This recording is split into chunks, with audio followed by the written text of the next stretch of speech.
Jaya Radha Madhava Kunja Bihari.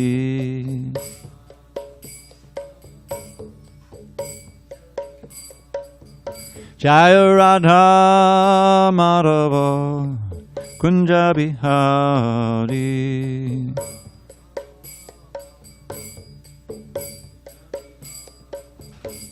Gopijana Vallabha Girivardhari.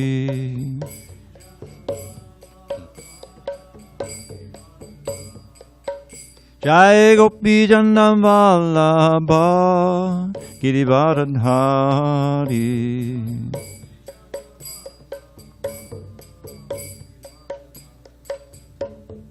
Yashodanandana Braja Jana Ranjana Nandana Braja Jana Ranjana Yashodanandana Braja Jana Ranjana Yamunatira Vanachari Yamunatira Vanachari. Jaya Radha Madhava Kunja Bihari.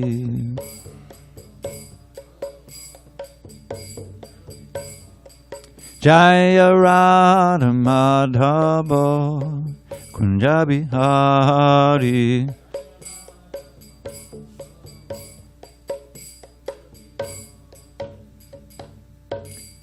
Jai Mr. Pad Paramahansa Purudikacharya Ashtotar the Sri Srimad Divine Grace Srila A.C. Bhaktivedanta Swami Prabhupada Ki Jai.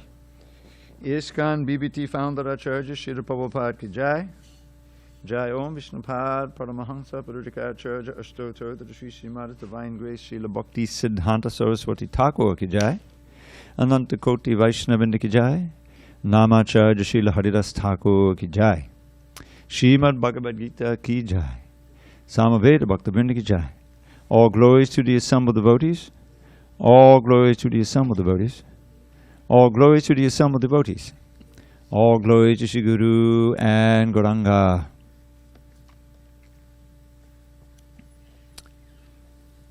Hare Krishna. There was a little boy. His parents out there? Okay. He came in on himself and then he left. And maybe it was one of the four Kumars. I didn't know.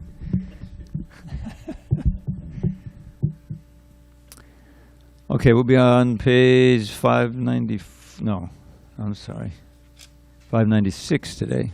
Text 5. Yeah.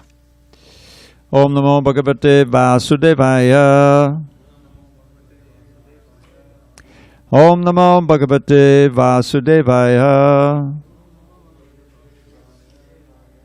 Om Namo Bhagavate Vasudevaya. Om Namo Bhagavate Vasudevaya.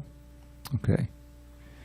On this 21st day of September 2021 in San Diego, we're reading from Srimad Bhagavad Gita as it is, translation and commentary by His Divine Grace A.C. Bhaktivedanta Swami Prabhupada.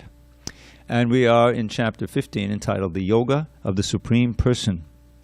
Text number 5 on page 596. Nirmana Moha Chitasanga Dosha Adhyatma Nitya Vinavritta Kamaha Dvanvarva Mukta Sukha Dukkha Sangyar Gachanti Amudha Padamam Vyayang Tat Nirmana Moha Jita Sanga Dosha Adhyatma Nitya Vinavritta Kama Dvandva Vimukta Sukha Dukkha Sangar Katyancha Mudha Padamam Vyayang Tat Nirmana Moha Jita Sanga Dosha Adhyatma nitya vinavritta kamaha. Dvandva vimukta sukha dukkha sangar.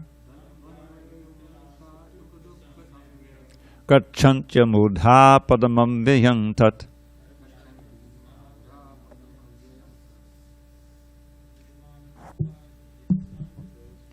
Nirmana moha jita sanga dosha. Adhyatma nitya vinavritta kamaha. Dvandva vimukta sukha dukkha sangar.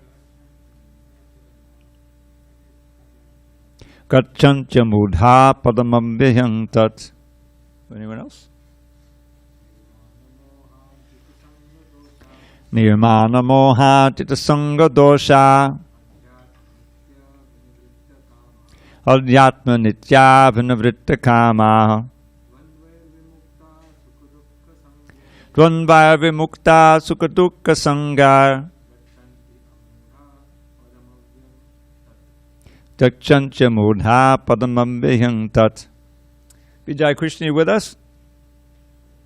Bhakti, I am. Bhakti and Jessica? You are. Okay, go ahead, Vijay. Thank you, Prabhu. Nirmana mohajita sanga dosha. Nirmana moha jita sanga dosha. Adhyatma nitya vinivrita kama. Adhyatma nitya vinavritta kama.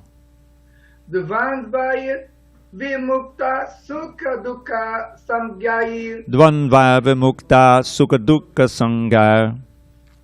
Gacchantya mudha padam avyayam tat. Gacchantya mudha padamam vyantat. Bhakti and Jessica? Nirmana moha jita sanga dosha. Nirmana moha jita sanga dosha. Adhyatma nitya vinivritta kamaha. Adhyatma nitya vinavritta kamaha. Dvandvar vimukta sukha dukkha samyar. Dvandva vimukta sukha dukkha sangar. Gacchantya mudha padam avyayam tat. Gacchantya mudha padamam vyantat. Thank you. Read, Prabhu. Oh, go, Hare go. Krishna. Thank you.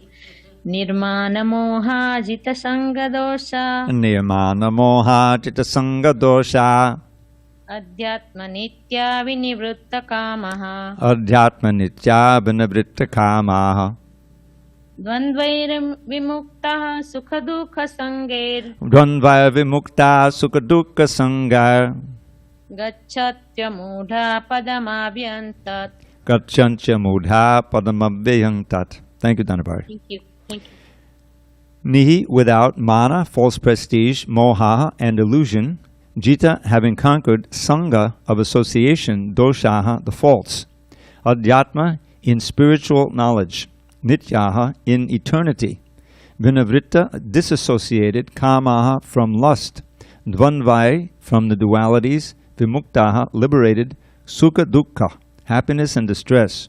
Sangai, named. Gachanti, attain. Amudha, unbewildered. Padam, situation. Abhyayam, eternal. Tat, that. Translation. Those who are free from false prestige, illusion, and false association, who understand the eternal, who are done with material lust, who are freed from the dualities of happiness and distress, and who, unbewildered, know how to surrender unto the Supreme Personality, unto the Supreme Person, attain to that eternal kingdom. Purport. The surrendering process is described here very nicely. The first qualification is that one should not be deluded by pride. Because the conditioned soul is puffed up, thinking himself the lord of material nature, it is very difficult for him to surrender unto the Supreme Personality of Godhead. One should know by the cultivation of real knowledge that he is not lord of material nature. The Supreme Personality of Godhead is the Lord. When one is free from delusion caused by pride, he can begin the process of surrender. For one who is always expecting some honor in this material world, it is not possible to surrender to the Supreme Person. Pride is due to illusion, for although one comes here, stays for a brief time, and then goes away, he has the foolish notion that he is the Lord of the world. He thus makes all things complicated, and he is always in trouble. The whole world moves under this impression. People are considering the land, this earth, to belong to human society, and they have divided the land under the false impression that they are the proprietors.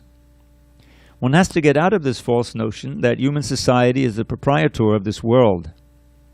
When one is freed from such a false notion, he becomes free from all the false associations caused by familial, social, and national affections.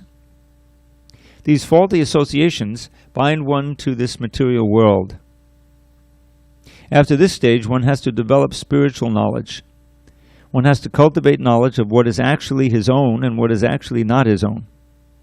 And when one has an understanding of things as they are, he becomes free from all dual conceptions such as happiness and distress, pleasure and pain. He becomes full in knowledge. Then it is possible for him to surrender to the Supreme Personality of Godhead. Om Jnana Timirandasya Jnanandana Salakaya Chakshu Unmidatam Mena Tasmai Shri Gurave Namaha. I was born in the darkness of ignorance, but my spiritual master Srila Prabhupada opened my eyes with the torchlight of knowledge. I offer my humble obeisance unto him and all members of Sri Parampara. So, this verse is all describing the process of surrender, which was mentioned in the previous verse. We've been studying. Hare Krishna, welcome. You would like to sit or? Oh, okay. Anyway, thanks for coming. Okay. So, Krishna has been comparing this world to an upside-down banyan tree. The basic principle is that this world is a reflection of the real world. This world is probably sometimes described like a phantasmagoria. It's not that it doesn't exist, but it's not what we think it is. Just like you're having a dream. So something's going on in the brain, right? But you're perceiving something that just is not real. But it seems so real, say in a nightmare, that you're, crying, you maybe sweating, and if you're lucky, you get up screaming and it's over, and you wake up from the dream. But Prabhupada said, but you're just in another dream. There's a night dream and then there's a daydream. This so-called real life of ours is no more substantial than the dream we have at night. When you think about it, there's nothing that you can hang on to, because this is the world of asat. Right at the beginning of the Gita, I don't know, right 3 or 4 verses in Krishna's instruction in the 2nd chapter. I think it's like 11, 14, 15, 16, something like that. He says, Nasato vidite bhavo, na bhavo vidite sataha. Ubayora bidrishton tas, tvanayos tattva darshabi. Those who are seers of the truth, darshabis, they have concluded that of the asat, there's no real existence. And of the sat, the eternal, there's no cessation of existence. It's real.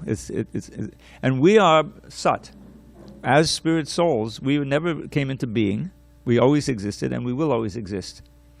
But because we've detached ourselves from Krishna, this is described in a verse that I'll quote from the 11th canto in a few minutes, we have become absorbed in these dualities of this world, heat and cold, pleasure and pain, and the mind is always on the lookout through the senses. Oh, this looks like pleasure. Let's go for this. And you encourage the intelligence to figure out how you can get it and bring it into contact with the senses. That looks like pain. Let's see if we can avoid that. No. Pleasure and pain, dualities. This is what's going on. So in that constant calculation, this is what material life is all about. And it's constantly changing. We're growing up, different ages, and our whole outlook on life changes. What's important, what's not important. Right? What you thought was really important when you were 7 years old is no longer really important when you're, 8 years old? 9 years old, 10, 12.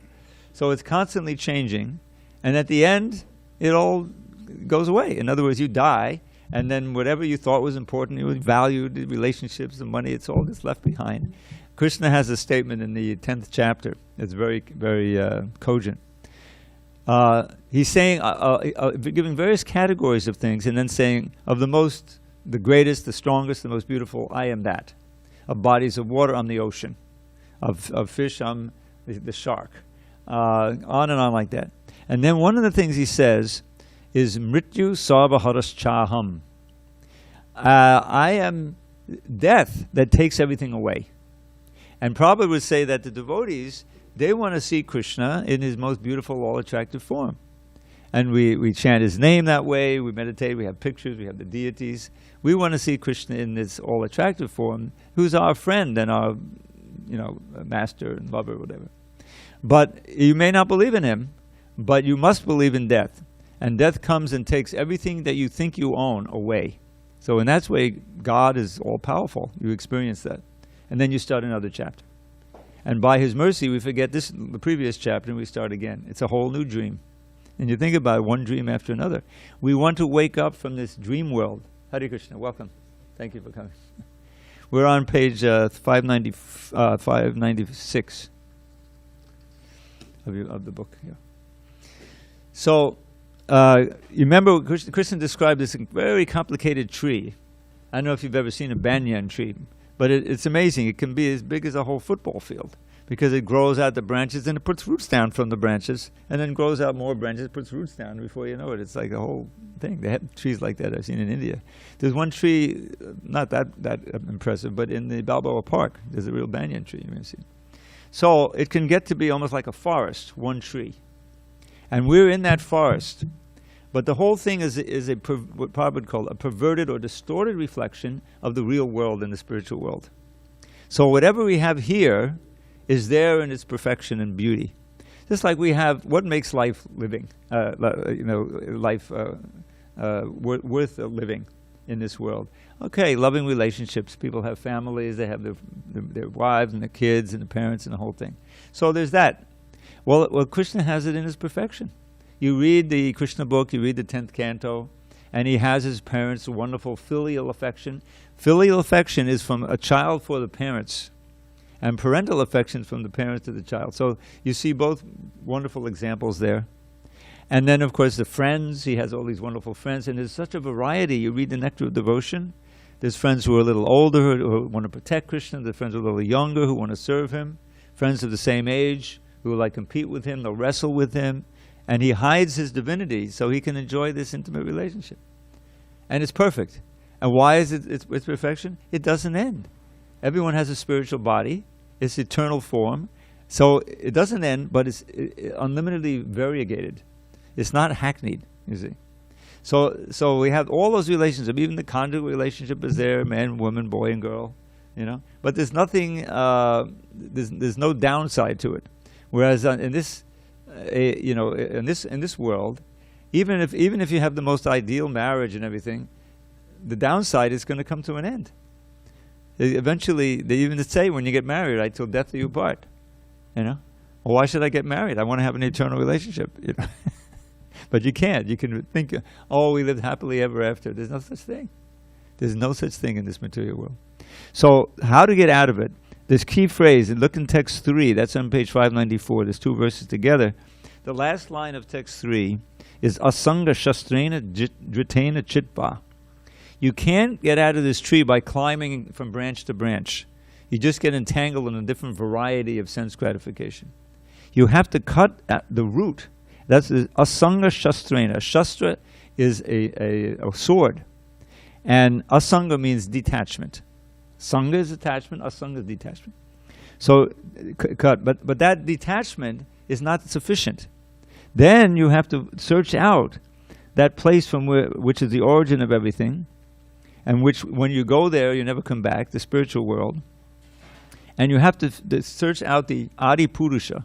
That's what this whole chapter is about, the Supreme Person. Purushottama Yoga. The Purusha Uttama, meaning the Supreme Person. Search out that person, Adyam Purusham, and surrender, prapadye. Yatak pravritti prasad, from where, since time immemorial, everything is emanated. This is the definition of the Absolute Truth as given in Vedanta Sutra. When you start reading the Vedanta Sutra, the very first sutra enjoins us to search out the Absolute Truth. Atato Brahma Jigyasa.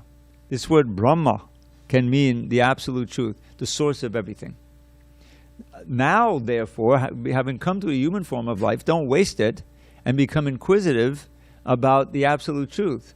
Otherwise, you turn that inquisitiveness to unlimited varieties of things in this world. What's the price of this? Where can I meet her there? A million different things. But this human life is meant not for those animal propensities, but for searching out the actual ground of being and where everything is. And defined in the next sutra, Janmad Yasya Yataha. Janmad Yasya Yataha means that from which everything was born, at Adi, etc., and which maintains everything, and ultimately which absorbs everything, and is always existing. That's the absolute truth. And we know that that's the Supreme Person. That's why it says, Purusham Prapadye. Now, how to do that, that's the verse we read today. So that brings us up to today's verse. And it's a very systematic description here. Nirmana moha. The first thing you have to do is give up the false pride, the illusion. If you recall from the 13th chapter, there was a whole list of elements of knowledge from verses 8 to 12. You all have books. We can turn to that. That is on page 357. It begins. There's 8, 9, 10, 11, 12. There's 5 verses here. And the very first one is amanitvam. Notice the same word, nirmana moha. And then, does any of you know the 3rd verse of the Shikshastika? Srinada Pisunichena, right? Srinada Pisunichena Torah Pisishna Amanina Manadena. The same word is there. This is the formula Lord Chaitanya gave for chanting successfully, chanting constantly. A humble as a blade of grass. That's also in this, free of false pride, the delusion of false pride. As tolerant as a tree. You have to be tolerant in this world because there's always 2 things: allurements to enjoy, and things that scare you and that cause you pain. This is the way the mind becomes completely disturbed. You have to be equipoised in both of them. That's tolerance.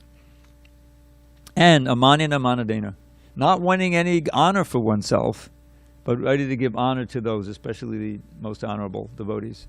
But thinking, well, I'm just insignificant, really thinking that way.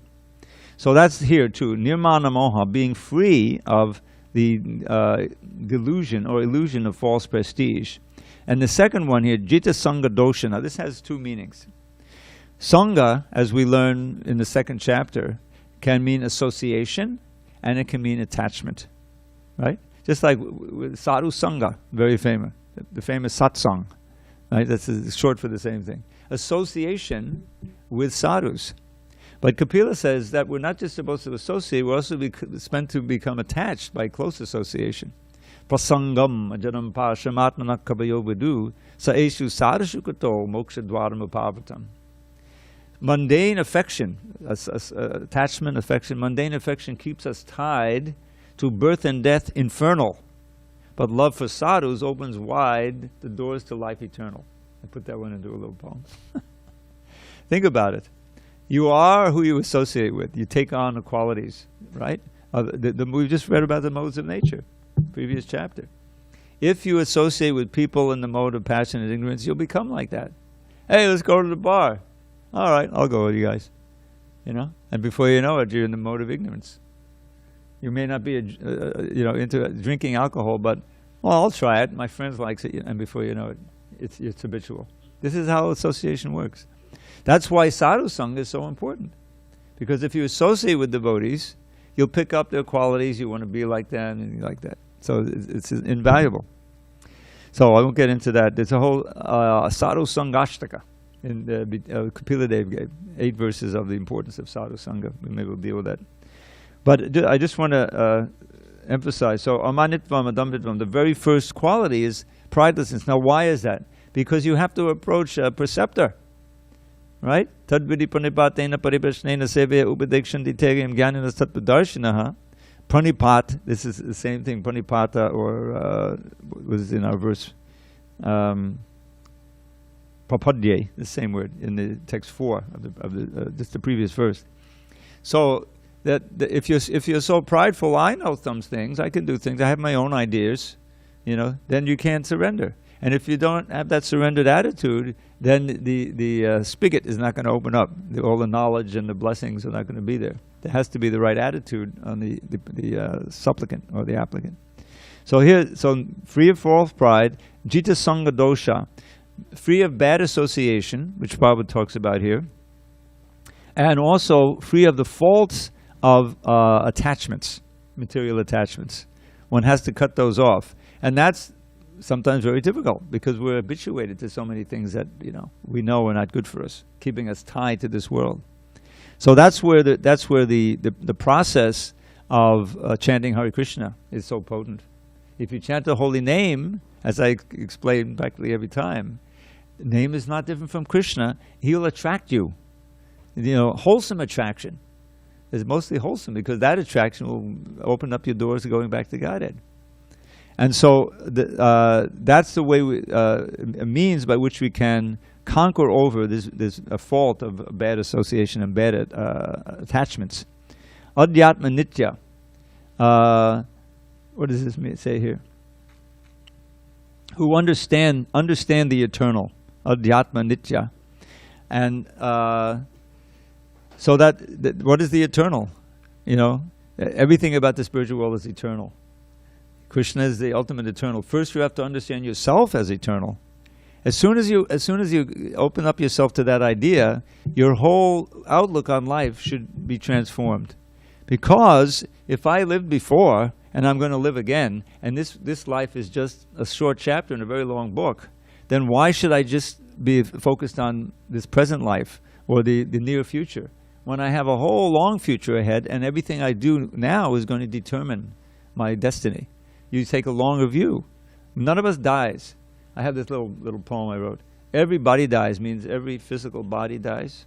You have to say every body dies. No question. Everybody dies. Nobody dies because no soul dies. Everybody dies. Nobody dies. Wake up and open your eyes. You're not that body. You're a pure spirit soul. Chant the holy name and attain life's goal. The whole process is right there. Everybody dies. Nobody dies.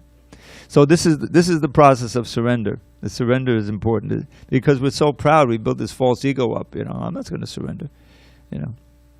But we have to. So and then vinavritta kama, being free of material desires. That's a project to do that, but it's possible.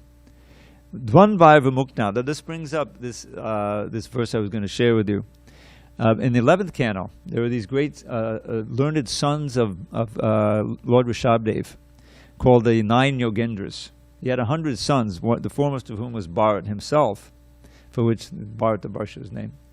And then 9 of his sons took sannyas. They didn't get involved in administering the kingdom, And they were great sages and devotees and mendicants. They traveled everywhere. So in the 11th canto, they come upon this king, Nimi, who's a great devotee, and he wants them to instruct him. And each one of them comes in and gives a little lesson. So the first one, I always forget his name, he gives a lesson of, how can we overcome fear? Because fear is a concomitant of material life. It goes with the territory. If you're placing your faith and your hopes in material world and material body, eventually you're going to become afraid because it's under threat all the time. Just by the force of time, things are changing. So fear is eating, sleeping, mating, and fearing. This is an animal propensity. If you got a material body, you're going to need to have those 4 things. So how to overcome fear? Now we've seen recently in our holidays we had Haridas Thakur, who was tormented because he wouldn't stop chanting Hare Krishna. They tried to execute him. He couldn't be executed. He was so absorbed in meditating on Krishna. Lord Chaitanya protected him. He didn't even feel any pain as they were beating him. And so he was completely unafraid. And of course, Prahlad was even a greater example. His father was the biggest demon in the universe, and here's this delicate little 5-year-old boy telling his father exactly what he does not want to hear, that he should surrender unto Krishna and give up his demoniac ways. So his father eventually, it's his son after all. He tried to cure him, but he couldn't, incurable, so he decided, okay, kill him, his own son. He couldn't be killed. He's just meditating on Krishna, chanting Hare Krishna. So the verse is this. Bhayam dvatiya bandha. How does fear come about? Bhayam means fear. Bhayam dvatiya bandhabesha dakshat ishat apeta sivaparhiyo smritihi. Asmriti. So bhayam, fear, comes about when we turn our back on the Lord. Ishat apetasya. We turn away from Krishna. And we become absorbed in the dualities of this world. Dvandva means dualities. Bhayam tudiya abhinabheshadaksyad. Vidiya abhinabheshadaksyad. Ishara viparhiyosmati. And your whole outlook on life becomes reversed. Instead of you seeing yourself as a servant, you try to be the master. Prabhupada talks about this in the purport. We have our little control over our domain, whatever it may be, and this is mine. And if I'm scheming nicely, then I'll get even more control. And if I'm a really big schemer, I'll try to be the president, the king, the master of the universe. And they always get knocked down just by time. If they're really demonic, then Krishna may kill them if they're lucky, personally. But what is history? You have, Prabhupada sometimes lists, you had Hitler, and you had Napoleon, and you had all these big guys, came in, and they're all gone. They may have ruled a big swath of the earth at a certain point, but then they all left the scene, and what happened to them? They didn't go back to Godhead, that's for sure. So what's the point? It's like he says some Bengali motto, which I don't know the Bengali, but you're building a house. And someone comes by and says, "What are you doing?" "Oh, I'm building this house." "Well, what are you going to do?" "Well, when it's finished, I'm going to burn it down." What? Where is it? But that's really what everyone's doing. We're building all of this thing. I have my identity. I have this bank account. This is who I am. But as time goes on, it's all taken away from you. So what can we build that's not going to be destroyed? And that's our Krishna consciousness. In this endeavor, there's no loss or diminution, even by death. And Krishna repeats in the 6th chapter. Arjuna wants to know, what if I fail? Because he doesn't see how he can become a yogi in the traditional way. He doesn't need to be. He's a personal friend of God, of Krishna, which he says at the end of the chapter. But Krishna gives him this whole thing. Okay, you go alone, and you sit just like this and look at the tip of the nose. I never think I can do that. He goes cross-eyed. But all right, you sit like that and you meditate. You got to be alone, complete celibacy, and fix out your mind on me in the heart. And after he describes it, and he really describes what a wonderful benefit is if you succeed, you'll experience the highest happiness in samadhi and all this stuff. Sounds very good. But Arjuna says, no way. Chanchalami mana Krishna pramati balabadudham tasyaham nigraham manye vayu vivasaduskaram. The mind is so restless and stubborn and obdurate, like trying to control a hurricane. I used to live in Miami, and every time the hurricane season came for 6 years, everyone would be very, very attentive to the weather report. There's something brewing up there in the Caribbean and coming at us. And sometimes it would threaten. Luckily, while I was there, we didn't have a major one hit us directly, but it was always a threat. And you can't control it. There's like atom bombs worth of energy in those things. It's huge. So he says, my mind is like that, trying to stop the wind, with a hand or something. So it's impossible. So Krishna says, no, it's possible by practice, this and that. So Arjuna says, okay, what if I fail? What'll happen then? So don't worry. If however far you get in this life, you'll get a better birth. Shuchinam Shimatam Gehe, in a very pure Brahmin family or even a yogi family. And Prabhupada would give his own example of his own birth. He was born into a wonderful Vaishnava family. His father taught him the Mridanga, gave him little deities to worship. He even did a little Ratha Yatra every year in Calcutta, So he's... and there's so many stories like that, children. So that's a great birth, you can imagine. But the idea is that when we try to succeed materially, we're always knocked down and cut down. That's just going from one branch of the tree to the other. We don't want to do that. So we have to develop this detachment from material desires and free of dualities. And that comes from training, from being Krishna conscious, engaging in Krishna consciousness, and realizing that whether something bad happens to you or something good happens to you, this is Krishna's hand behind it. There's a verse like this, Tattenu kampam susamikshimano, that the devotee is always seeing everything that happens to him as the mercy of the Lord, even the negative things. Prabhupada would often tell the story how he couldn't imagine taking sannyas. He was a successful businessman, he was a devotee and he was preaching, but he had his family and stuff like that. So his spiritual master would come to him in a dream and tell him to take sannyas. He said he was horrified. But eventually he lost the business, and it turned out the family life turned out to be an impediment in his preaching. There's a whole lot of things. And finally he just left, and he was a vanaprastha, he wasn't a sannyasi yet. But his godbrother said, no, you want to preach successfully, you have to take sannyas. And finally he did. And he eventually came to America and did everything. And so sometimes Krishna's so-called, something happens that seems to be a punishment. You don't think, why is this happening? I was chanting so nicely. I attend the program all the time, and now this happens. This was taken away, and I got this ache in my, this disease. Is there a God? No, it's not like that. We see it as all the Krishna's mercy, that He's giving us. He says directly in the 10th canto, Yasya hamana gunnami hadashe taddanang shanai. When I show my real mercy to my aspiring devotees, but they're hanging on to it, I take it away, so that they're completely helpless. They have to surrender to me. There's no other recourse but full surrender. So that's what this is about. Being free of the duality, sukha dukkha sangha, the material dualities. Garchancha muda padamabhyangtad. If one can meet those criteria, then he can develop his Krishna consciousness nicely, and such a wise person, an amudha, unbewildered person, goes to that supreme abode, padam abhyayam, which is eternal. So this is one formula for surrender.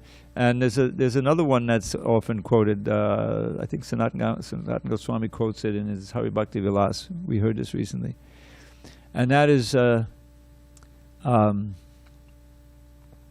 Anukulyena sankalpa patikulyena bharjanam rakshishyatiti vishvaso goptvit vevadanam tata atmanikshepa karpanye shadbadha shadanagati. Shadanagati is another way of saying surrender, to take shelter of the Lord.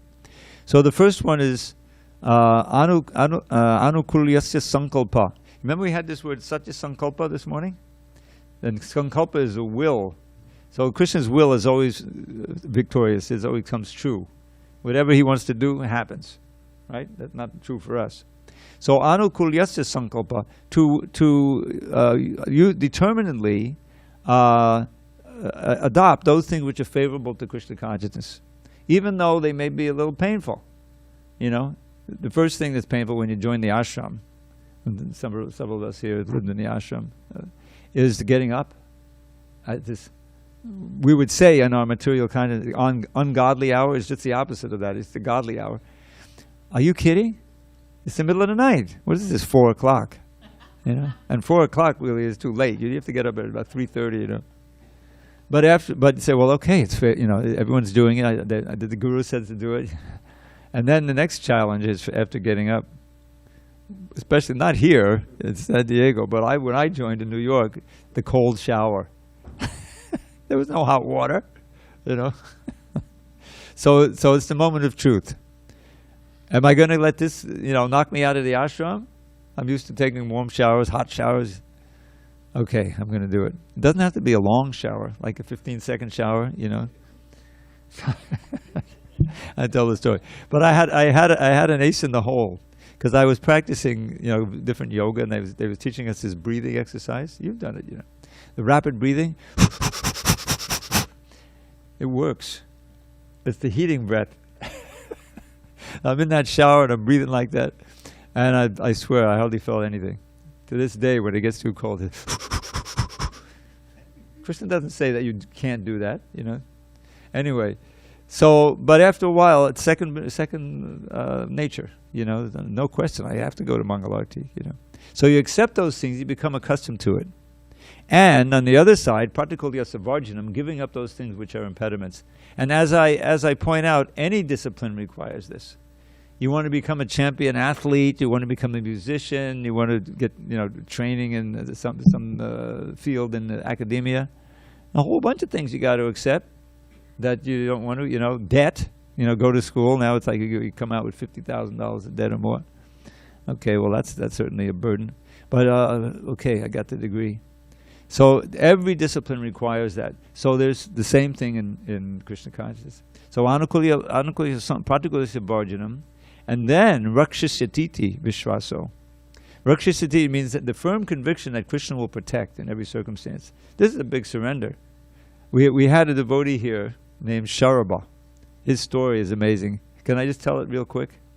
Oh, I don't know how I have enough time.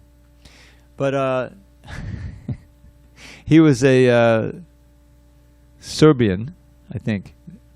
And he was there just in the early 90s when they had all that disturbance there in former Yugoslavia. Things broke apart and all this war going on for several years. So it was also the time when the Soviet Union collapsed, and so suddenly there was a flood of books and all kinds of things coming in that they couldn't access before. So he was a young man, and he was kind of, a little confused, a little depressed, and then he went to college and got involved with some different yoga groups, TM, Transcendental Meditation, which helped kind of quiet his mind down. He got a little more stabilized, but he was still searching here and there, and he was then he joined the army, got out, and he was had a friend who had this room full of books, spiritual books of all kinds. So he's exploring here, exploring there, and finally he finds Prabhupada's Bhagavad Gita, this very book there, the different get-up, but the same book. And he said it was kind of glowing. It was speaking to him. This is what you should study. So he really got into it, and he was completely convinced. And so eventually he started chanting really seriously, and he came across this saying. It's one of the very mottos that Prabhupada taught us. Mare Krishna Rake Ke, Rake Krishna Mare Ke. Maybe it goes the other way. Rake Krishna Mare Ke, Mare Krishna Rake. That if Krishna wants to protect you, no one can kill you. And if Krishna wants to kill you, no one can protect you. So he took that to heart. And even though everyone was telling him, you can't go anywhere now, the war's going on, they're killing everybody, just stay where you are. He said, no, I have to get to Croatia where there are temples, because there's no temple in Serbia. And he realized he needed association and everything. So he starts walking. He's got a backpack with some change of clothes. He's got an ID, which unfortunately doesn't look like him because he has no hair now, basically, and this was taken earlier, But that's all he had. So off he goes, and he's walking. He describes how, the bombs are going over his head and everything. And finally he reaches a spot in the nighttime, and all the houses have been burned down. And then horrific scene. And then he goes a little farther, and there's a big barn burning. All the hay is burning, and there's a cow and a calf. And they're kind of almost crying, because they get nothing to eat, and there's all this danger and everything. So he wants to know if there's anyone that can help. So he calls out, and as soon as he calls out anyone there, he hears this ominous click, click. And there's a couple of guys with guns, and they start shooting at him. And he starts running. And miraculous, there's like 12 miracles in this whole scene. And they miss him completely. Bullets are flying here and there and here and over his head, and they missed everything.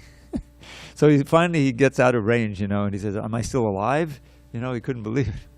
Mare Krishna Rake Ke, Mare Krishna Rake Ke. Oh, Rake Krishna Mare Ke. And he's chanting, Hare Krishna, Krishna Krishna, Hare Hare. He knows to keep chanting. So he keeps walking. And finally, he comes to a point, and someone says, he hears, who goes there? And he hears the ominous click, click, and this time there's a guy in front of him, and the two guys, and he has to stop. And they said, what's your name? Let's see your ID. So he shows him the ID. He said, this is useless. It doesn't look like you.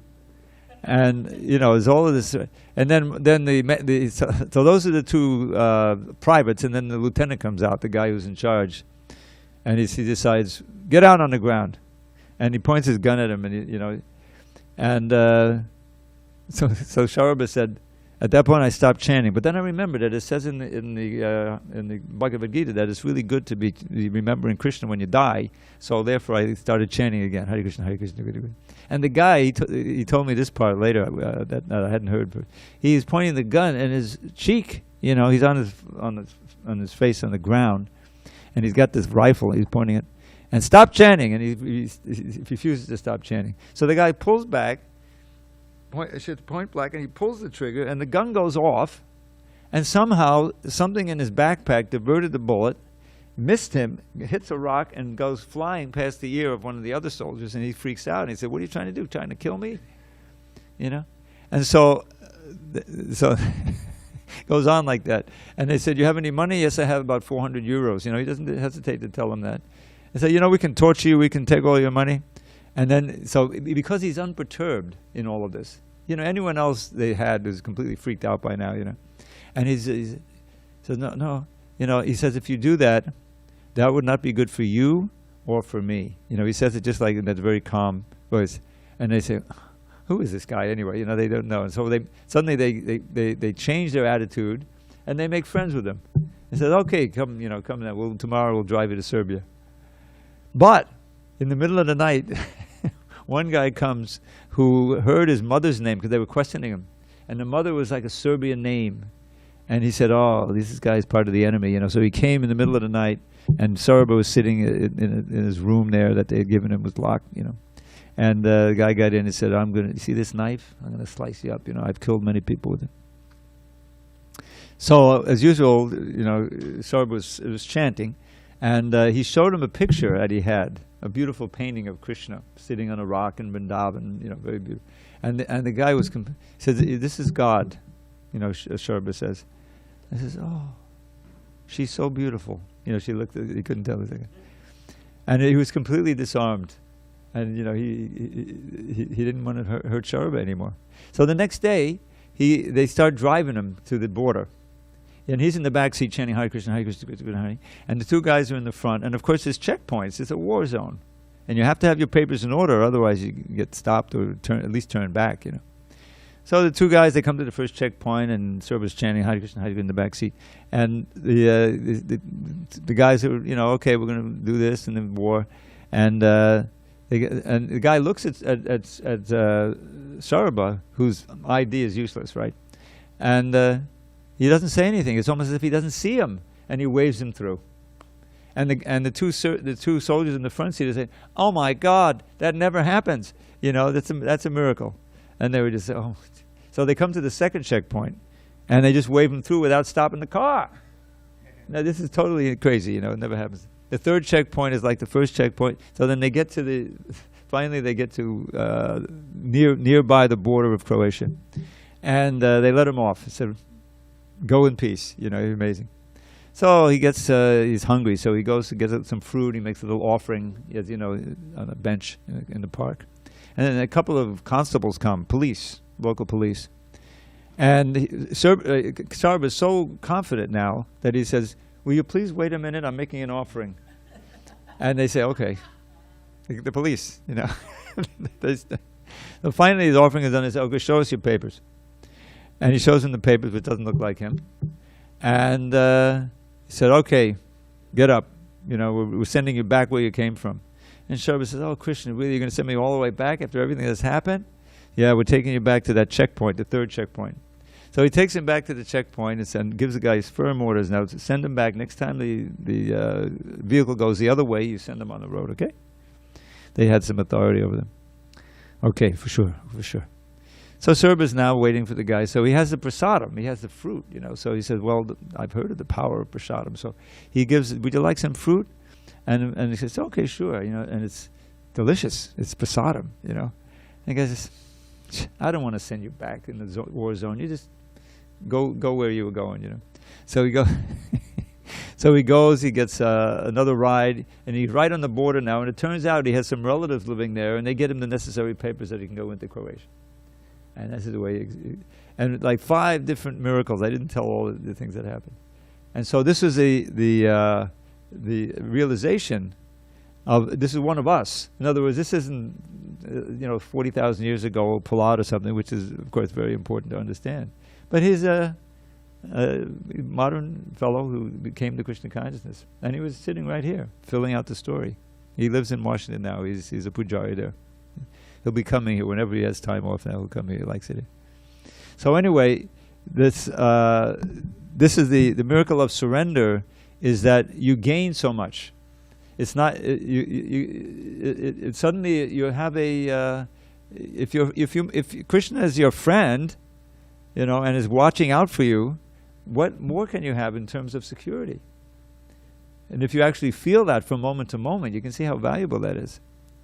So it turns out that giving up all of these false associations and attachments, which we thought were giving us pleasure, you find much greater pleasure in serving Krishna. even though materially you may be destitute. And materially is practically nothing. So this verse is very important, worth studying. And we've kind of come to the end of our session here. But I'll give you a couple of little poems I wrote that may be instructive.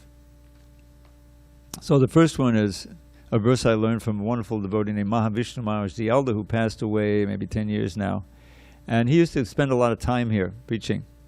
And so I met one time. I was in Vrindavan. We were standing on the line. This was before he took sannyas, waiting for prasadam. And as I often do when I have like a captive audience, I ask, would you like to hear a nice shloka? And he said, yeah. And he pulls out a pad. He's going to take notes. I never had that happen before. So I forget which shloka I gave him, but he gave me one back, and then I eventually put it into a poem. So it's from the Padma Purana. It really is. And it says, Dehishti mangsurudire bimatam cha jasra, jaya sutarish sadama matam vimuncha, pushyani sam chagadidham cha napanga nishtam, vairagya raga rasiko bhava bhakti nishtam. Vairagya raga, get attachment for detachment. So he says, don't love the body, just a bag of flesh and blood and bone. Give up your sense for ownership. Give up your sense of ownership for all you think you own. At every moment, see that your world totters on destruction. Become detached and learn to love the Lord without obstruction. And that phrase, Vairagya Raga, is very interesting. It means we should become attached to detachment of material things. And that's only possible when you cultivate attachment for Krishna. For Krishna's devotees, the holy name, everything in relation to Krishna. And that's what this movement is all about. Not about ending attachments or attractions, but transferring it to Krishna. Purifying the senses, the mind, the intelligence, everything by linking them up in yoga to Krishna through service. The ears by hearing, the tongue by chanting and tasting Krishna prasadam. The fingers by chanting. You did some chanting today, right? You tried those beads out? Not yet. Okay. But every sense really can be linked up. The eyes will be seeing the deity soon and hearing. So that purifies, and before, Krishna manifests there. And things that we couldn't experience before, we'll experience now. So that's one. And then something really sweet. Because Krishna is the king of sweetness. There's a poem written by Vallabhacharya. Madhurati patera kilam madhuram. Everything is sweet about the emperor of sweetness. So I wrote a little poem called The King of Sweet. His lotus feet and hands are sweet, his waist and lotus navel sweet, his threefold bending pose is sweet, the king of sweet is sweet complete. His lips are sweet, his smile is sweet, his lotus eyes and face are sweet, his heart is sweet, his name is sweet, the king of sweet is sweet complete. It goes on like that with 30 verses. And Bilvamal Thakur, he wrote a very nice verse that's quoted in the Chaitanya Charitamrita about the sweet Lord. Madhuram, is that a song? Wasn't there a song? My Sweet Lord? Yeah, that's based on this. Madhuram, Madhuram, Vabadasya Vibho, Madhuram, Madhuram, Vadanam, Madhuram. Madhugandhi Madhusmitameta Aho, Madhuram, Madhuram, Madhuram, Madhuram. Sweet, sweet is my dear Lord's form. Sweet is still his face so fair, but his honey-scented, gentle smile is sweet beyond compare. So this is the relationship we should cultivate. Unending. Doesn't end with the end of this body. It goes on eternally. Thank you very much. All glories to Srila Prabhupada. Well, we'll have a kirtan and wonderful darshan of the Lord.